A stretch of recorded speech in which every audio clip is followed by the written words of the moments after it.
വിവരമില്ലാത്ത കുറെ വാപ്പമാർ ഉമ്മമാർ ചെയ്യല്, നമ്മൾ പഠിപ്പിച്ചതിനനുസരിച്ച് കുട്ടികൾ എന്തെങ്കിലും പൊട്ടത്തിന് കളിച്ചു, മുടി നീട്ടി വളർത്തി, മൊബൈൽ സ്ക്രീൻ അഡിക്ഷനായി, അല്ലെങ്കിൽ രാത്രി വൈകി വന്നു, എന്തെങ്കിലും തെറ്റുകുറ്റങ്ങളിലായി ജീവിച്ചു.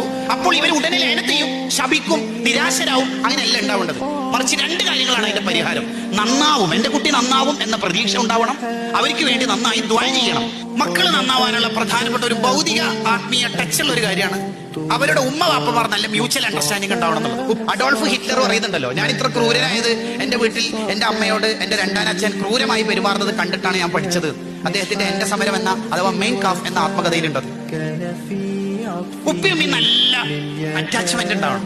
ഉപ്പ എപ്പോഴും ഉമ്മാനോട് ചൂടാവുക. അങ്ങനല്ല മക്കളെ വളർത്തേണ്ടത്, നിങ്ങൾക്ക് സൈക്കോളജി അറിയാത്തത് കൊണ്ടാണ്. ആ ബെഡ്റൂമിൽ എപ്പോ നോക്കിയാലും തല്ലായിരിക്കും. ഒരിക്കലും ഇത് സംഭവിക്കാൻ പാടില്ല. നമ്മൾ എത്ര മോശമാണെങ്കിലും മക്കൾക്ക് നമ്മൾ ഉപ്പയമ്മയാണ്. ആ അർത്ഥത്തിൽ ഇജാബത്ത് അല്ലാഹു